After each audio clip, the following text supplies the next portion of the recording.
आज आम पढ़ा कारक। वाक्य क्रियापद सहित जो पदर संबंध थाए ताहाकू कारक कहती। मुख्यतः आमर 6 प्रकार संबंध थाए वाक्यर क्रिया सहित। कर्ता, कर्म, करण, संप्रदान, अपादान और अधिकरण। एठी गोटे एग्जांपल आमे देखिया। मुख्यमंत्री रवींद्र मंडपरे स्वाधीनता दिवस रे ओडिशा सरकार पक्षरु शिक्षक शिक्षिका माननकु निज हाथ में मानपत्र और अर्थ प्रदान कले। एटी 7 प्रकार क्वेश्चन आसुची।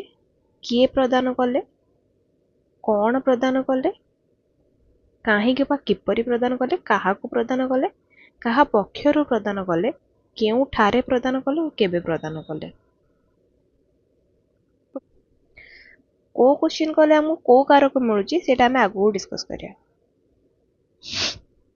प्रथमे देखिया कर्ता कारक।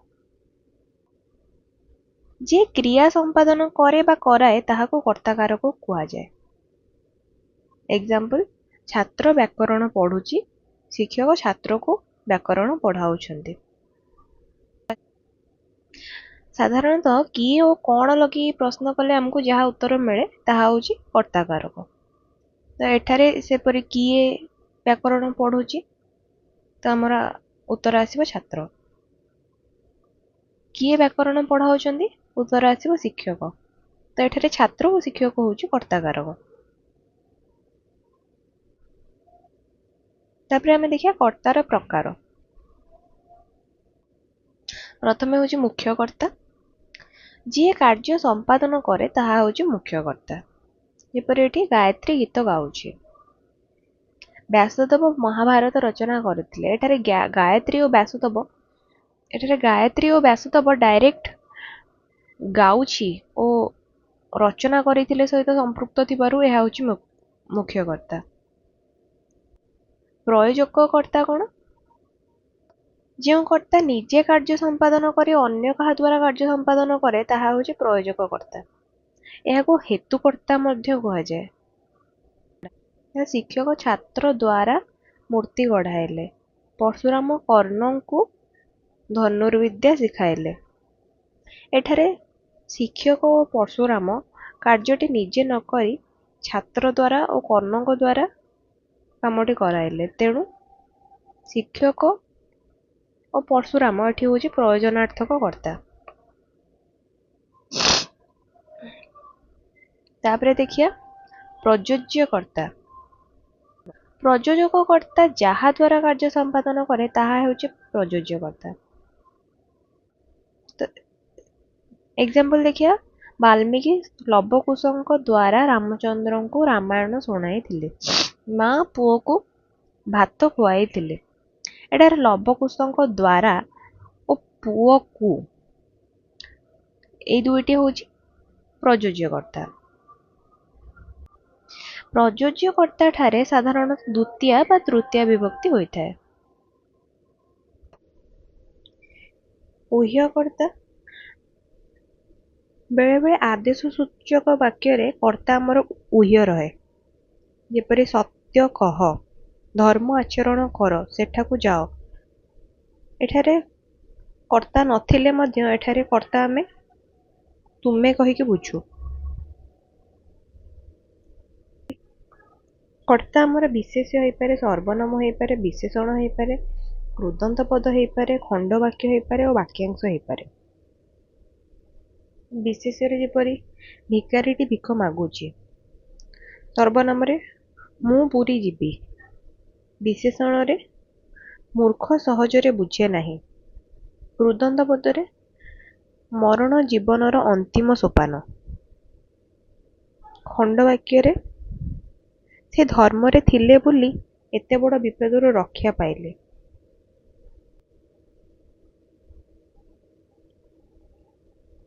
वाक्यांश रे मुकुट मंडित राजीर नुह शांतिर आस्पद।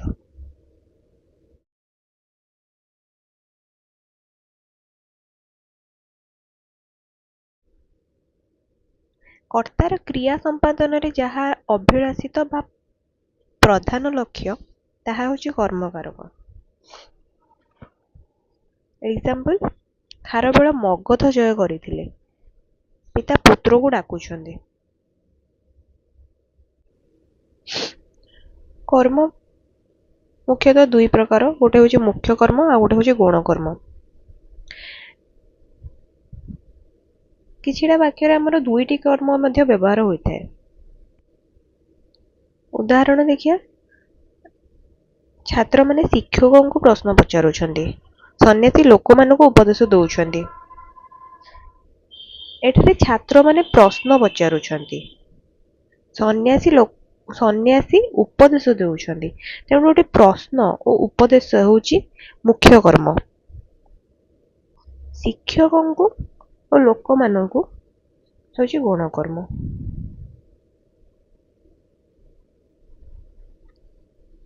ସାଧାରଣତଃ ଯାହା କ୍ରିୟା ପାଖରେ ଥାଏ ତାହା ହେଉଛି ମୁଖ୍ୟ କର୍ମ।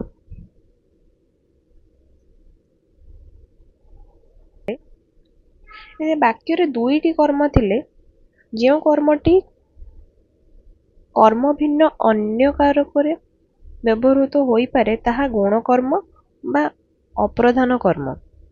ଅନ୍ୟ କର୍ମଟି ମୁଖ୍ୟ କର୍ମ ବା ପ୍ରଧାନ କର୍ମ ଅଟେ। ସାଧାରଣତଃ ଅପ୍ରାଣୀବାଚକ ପଦଟି ମୁଖ୍ୟ କର୍ମ ହୋଇଥାଏ ଓ ପ୍ରାଣୀବାଚକ ପଦଟି ଗୌଣ କର୍ମ ହୋଇଥାଏ। କ୍ରିୟାର ଠିକ୍ ପୂର୍ବରୁ ମୁଖ୍ୟ କର୍ମ ଥାଏ ଏବଂ ଏଥିରେ ଦ୍ୱିତୀୟା ବିଭକ୍ତିର ଚିହ୍ନ ନଥାଏ। ଗୌଣ କର୍ମରେ ଦ୍ୱିତୀୟା ବିଭକ୍ତିର ଚିହ୍ନ ଥାଏ। ତାପରେ ଦେଖିବା କରଣ କାରକ। କ୍ରିୟା ସାଧନ ପାଇଁ କର୍ତ୍ତାର ଯେ ପ୍ରଧାନ ସହାୟକ ତାହାକୁ ବୁଝାଉଥିବା ପଦକୁ କରଣ କାରକ କହନ୍ତି। ଏକ୍ସାମ୍ପଲ୍ ଦେଖିବା, ସ୍ୱାଗତିକା ତୂଳୀରେ ଚିତ୍ର ଆଙ୍କୁଛି। ସୁଦର୍ଶନ ପଟ୍ଟନାୟକ ବାଲି ଦ୍ୱାରା ସୁନ୍ଦର ସୁନ୍ଦର ମୂର୍ତ୍ତି ଗଢୁଛନ୍ତି। ଏଠାରେ ସ୍ୱାଗତିକାକୁ ଚିତ୍ର ଆଙ୍କିବା ପାଇଁ ସହାୟକ ହେଉଛି ତୂଳୀ ଓ ସୁଦର୍ଶନ ପଟ୍ଟନାୟକଙ୍କୁ ମୂର୍ତ୍ତି ଗଢ଼ିବା ପାଇଁ ତାର ସହାୟକ ହେଉଛି ବାଲି। ତେଣୁ ତୂଳୀ ଓ ବାଲିଠାରେ କରଣ କାରକ ହୋଇଛି।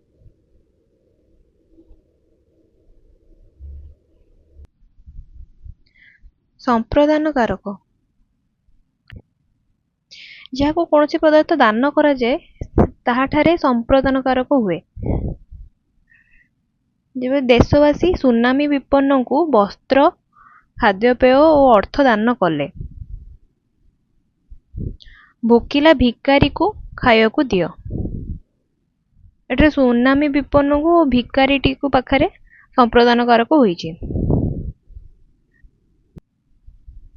କିନ୍ତୁ ଦାନର ଗ୍ରହୀତା ଦାନ ଦିଆଯାଇଥିବା ବସ୍ତୁର ଯଦି ସମ୍ପୂର୍ଣ୍ଣ ଅଧିକାରୀ ନ ହୋଇଥାଏ ତା ପାଖରେ ସମ୍ପ୍ରଦାନ କାରକ ହୁଏ ନାହିଁ।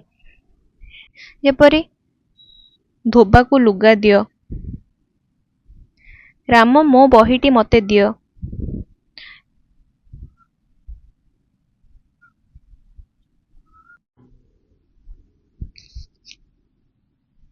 ଅପାଦାନ କାରକ, ବସ୍ତୁ ବା ବ୍ୟକ୍ତି ଯାହାଠାରୁ ପୃଥକ ହେବାର ଜଣାଯାଏ ସେହିଠାରେ ଅପାଦାନ କାରକ ହୁଏ।